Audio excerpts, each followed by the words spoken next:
And this is the only one associated with work. Thank you. So the other 6 times are to do with your Kuching Laksa, the Penang Char Kway Teow, and the Malacca Rendang. Thank you very much. Yes. Now, I can't blame all of this on Malaysia, but your food is magnificent. And as I travel the world, I am a global traveller, and most Australians are. I feel so comfortable, so at home in Malaysia, that if Perth wasn't my home, I'd very gladly choose a place in Malaysia. So Peter Dew's my name, and some of you know me that I've had a fairly tough upbringing as a child and a young man. And so my father gave me some words of advice that I still remember today. And what he said was, those struggles and challenges that you're experiencing today, Peter, will shape and form the man you will become tomorrow. And I want to put that same quote from my father to you guys. As speakers, your struggles, your challenges, the disruptions you face on your journey today will determine the speakers you will be tomorrow. So I want to talk to you about setting some stretch goals, because there's those challenges and those circumstances and those things we have no control over, and we tend to adapt, and we are resilient, and we learn to deal with them. But what about if we put those own challenges ourselves deliberately to grow? As speakers, I sometimes feel we get within our comfort zone. And I heard Frederick Harms mention the term complacency. So growing up, I am a person who stutters. From the age of 15 through to 25, I could not speak. Wow. The only way I communicated was by using a pen and a notepad. So at school, my nickname was Dumb Peter, because I knew nothing. My headmaster said, "Don't go to university, you'll never survive." I went to university, and during my university studies, my lecturers, my professor said, "What are you doing at university, Peter? You will never survive in a profession, your chosen profession of pathology as a medical scientist. You will not survive." I couldn't do tutorials, I couldn't do oral exams. What are you doing here?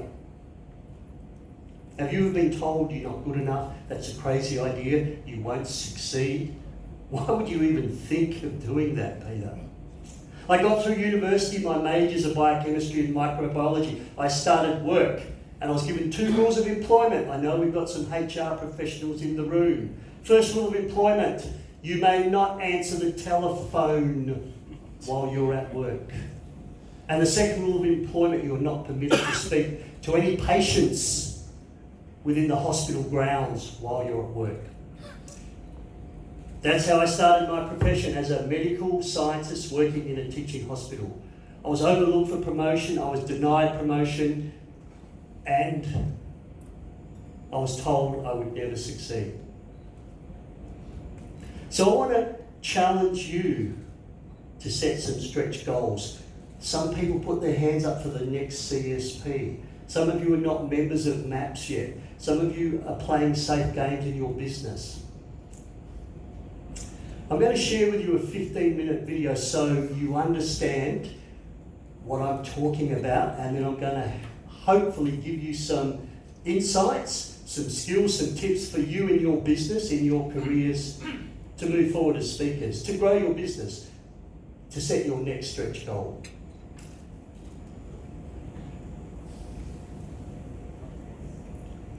My name's Peter Dew, and I live at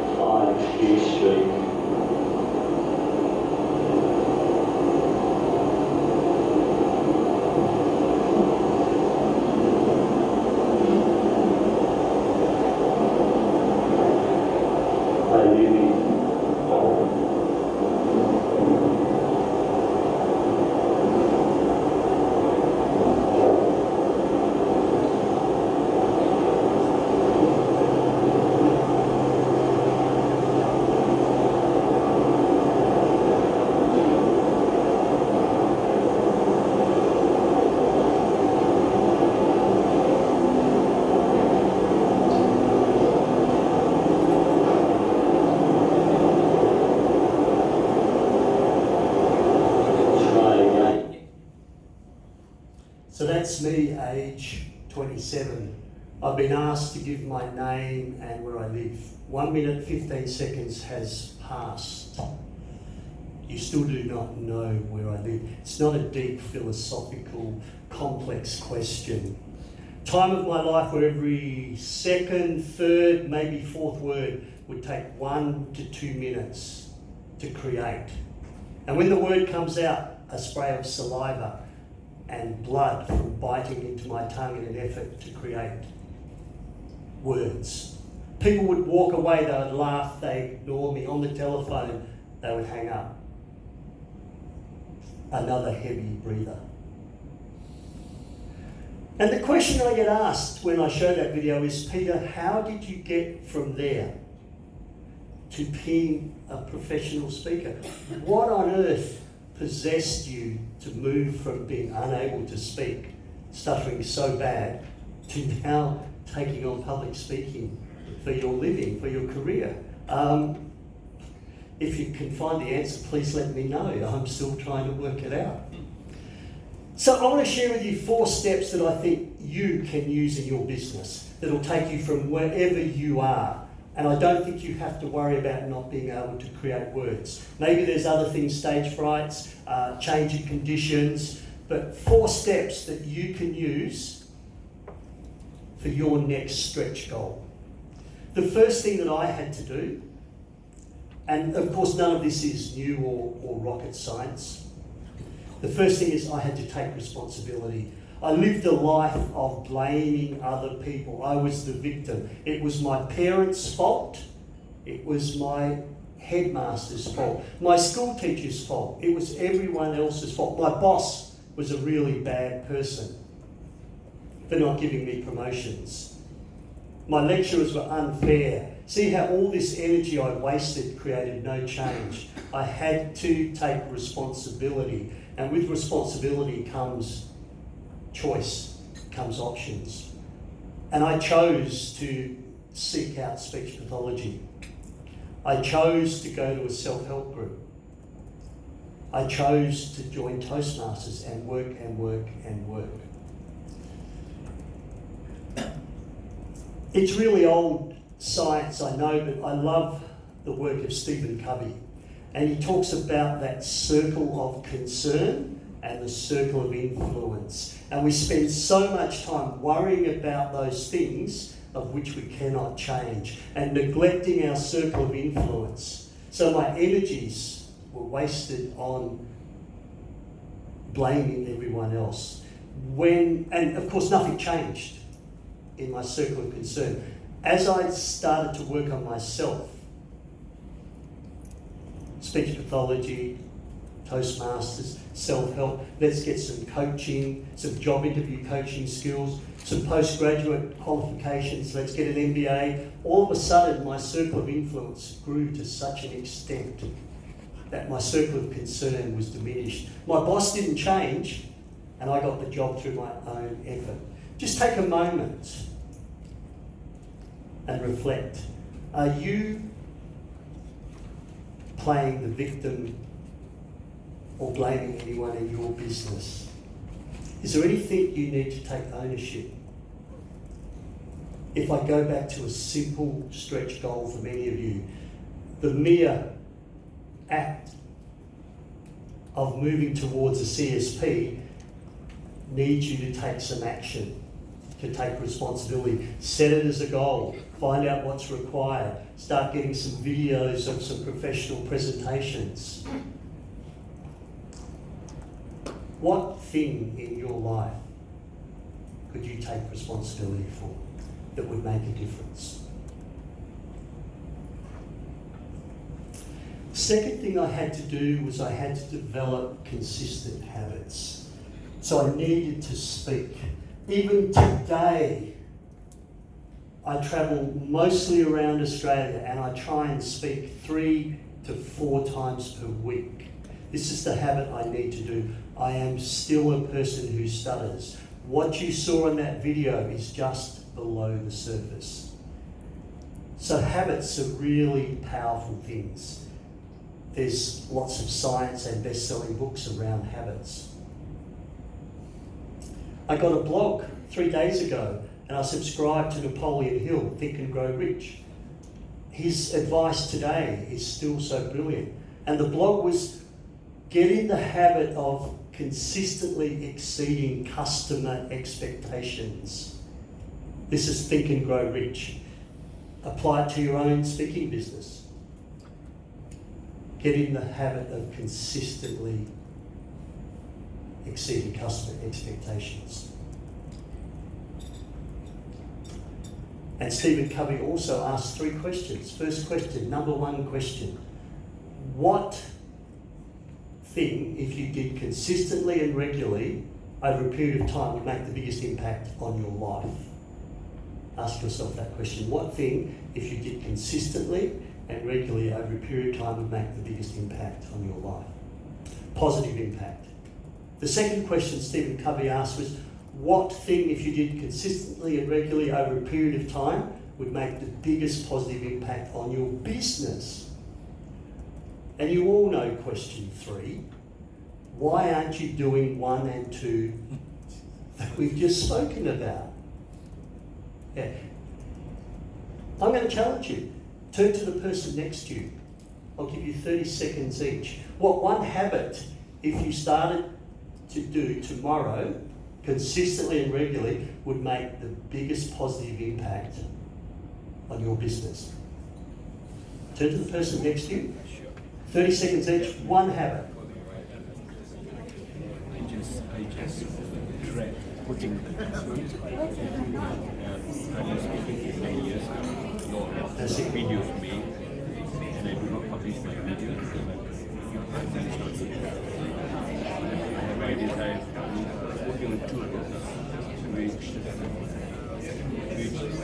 I think is ready to go, but I'm not doing it because I just feel that I have much more to do. You know, there's something called 30 seconds. 30 seconds. when you read so much and you think that isn't this supposed to be general knowledge? Nothing to do with this. Which is new. I can quote which page that you read, which model I go active, but I still not so I'm thinking, something new. When you have that body of knowledge, you go on. I feel that everything's doing this, so why am I sharing? And if But again, that's a limiting belief system. And If you that's could- something that is not all, getting out of it soon. if you could all just wrap that up and come to the front, that would be brilliant. So the habits really helped me. I joined 3 Toastmasters clubs. I kept going to my support group every week, and I found myself in a job within the health department where I had to educate once or twice per day. So the Malcolm Gladwell's 10,000 hours to excellence I did accidentally in a 10-year period. Still afraid, still nervous, still stuttering. The third step is who's in your team. I would love to say that I moved from there to here with one great leap of faith. You saw the Superman video film picture in the first one. It wasn't like that. And we also heard the quote of every journey starts with 1 step, so take that step. As you set yourself your stretch goals, whether it be CSP, whether it's double your income, double your fee, when you set that stretch goal, who do you need in your team? Who's going to support you? Who's going to guide you? We've already heard so many words of thanks and praise and acknowledgement of those people who have mentored, supported, coached, guided you on the way.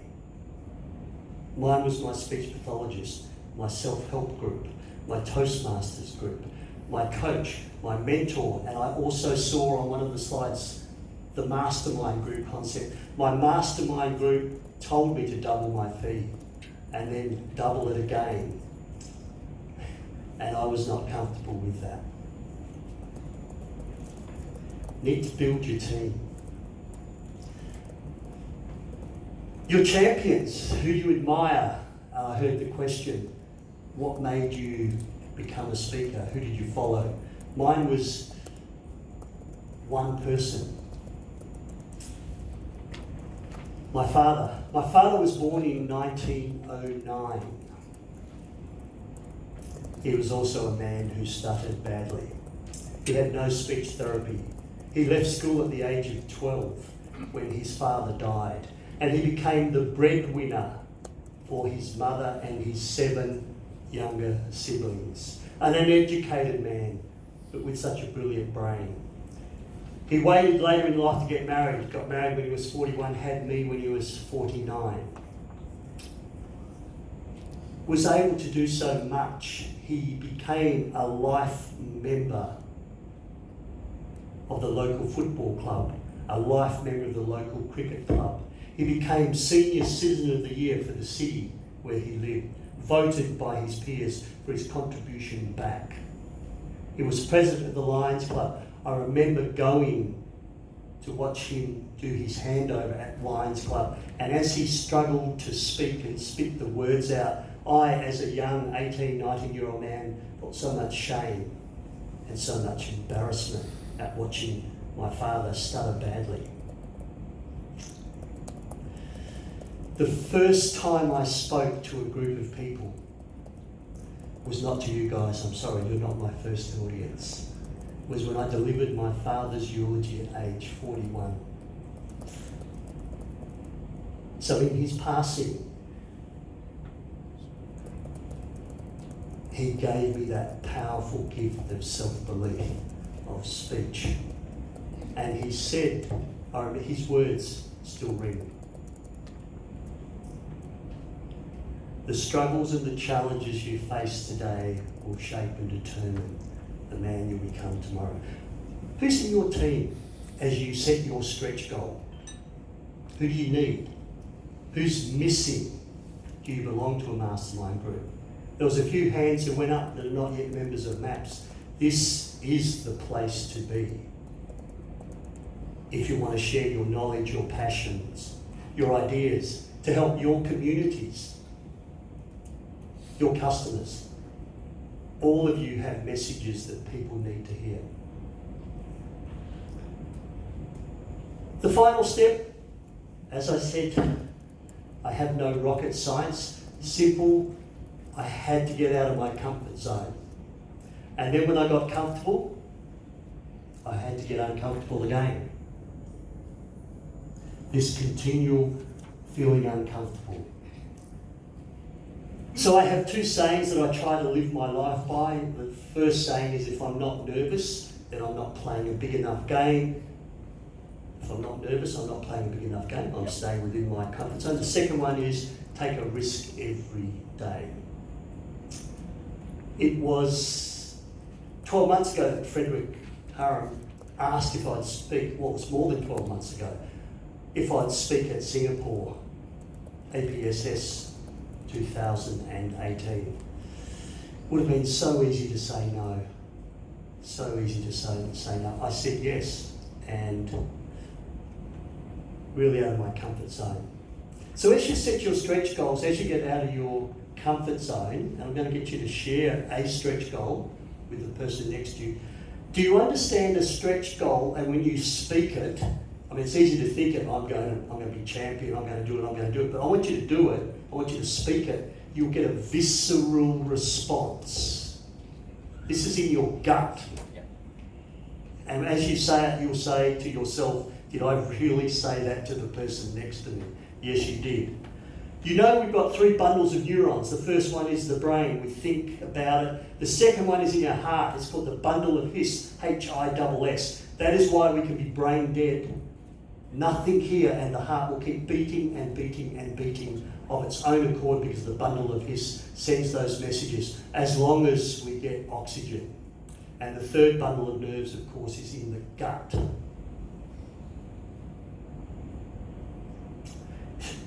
You know you shouldn't have done that. You can feel it, I shouldn't have done that. That's not right. So, 60 seconds each, 2 minutes. Turn to the person next to you. What is one stretch goal that you could do that's going to help you in your business? And I want you to feel it. If you don't feel it, you're probably playing a safe game. One stretch goal. Turn to the person next to you. One stretch goal, if you're game enough.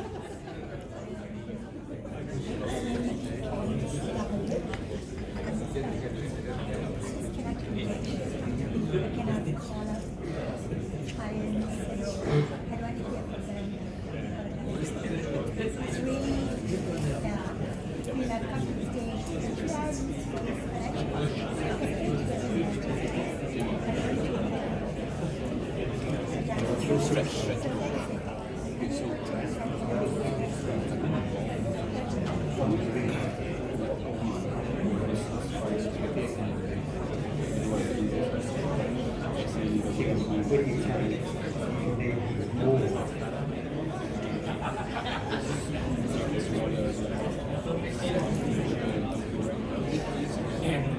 60 seconds, 60 seconds.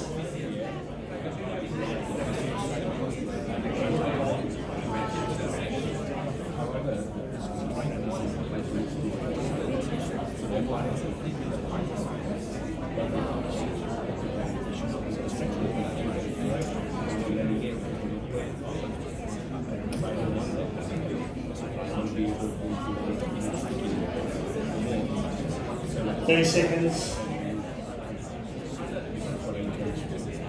30 seconds.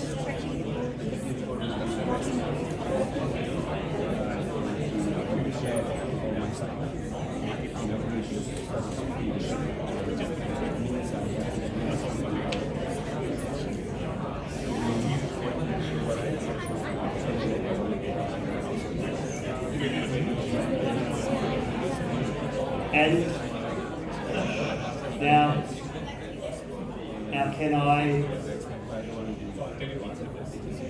get you all to just come to the front?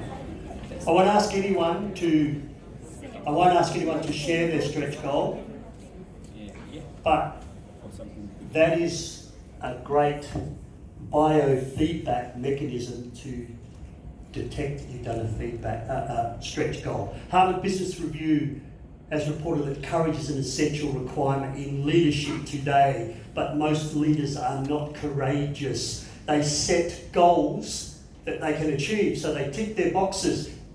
Key performance indicators met, I'm a wonderful manager, bonuses paid, but the world needs bigger goals. Simple model I've just shared with you, 4 steps. Take responsibility.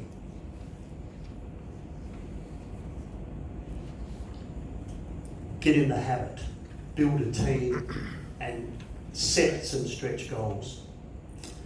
Most Australians love their sport. I am no exception. Most of my sports nowadays is sitting in front of the television.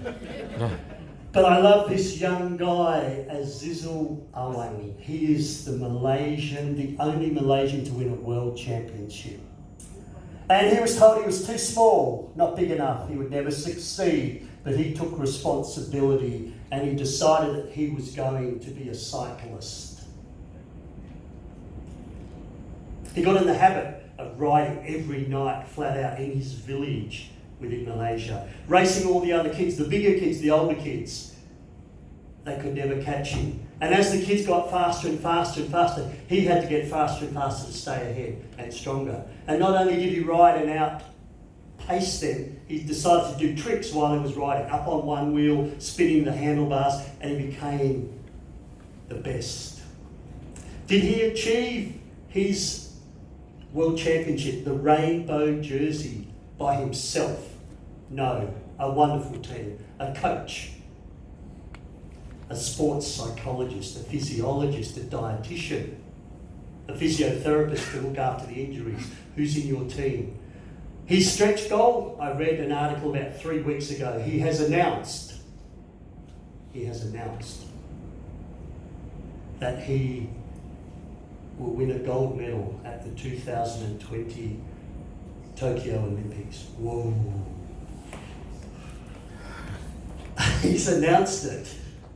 That is tough. Now, whether he wins or not, I don't think really matters. That is his goal, and he's going to do everything in his power. He has to put on 5 kilograms of muscle between now and then because he has to go up a bigger cog. Oh, and was his journey plain sailing? I hope no one's a little bit squeamish. 2012 fell off, slid across the velodrome, and not a little splinter, but a big splinter. Yeah, an amazing man. Simple recipe. So my challenge to you, what is your stretch goal with your speaking business? Your communities, your customers, your people need to hear what you have, your knowledge, your expertise. And if I can stand here and speak to you guys, I think that you can do anything in the world. Thank you. Thank you, Peter. Let's have Peter remain on stage. Fantastic. Let's give a round of applause. And can we have Jonathan come up on stage to present a token of appreciation to Peter? Thank you. We appreciate your time. Thank you.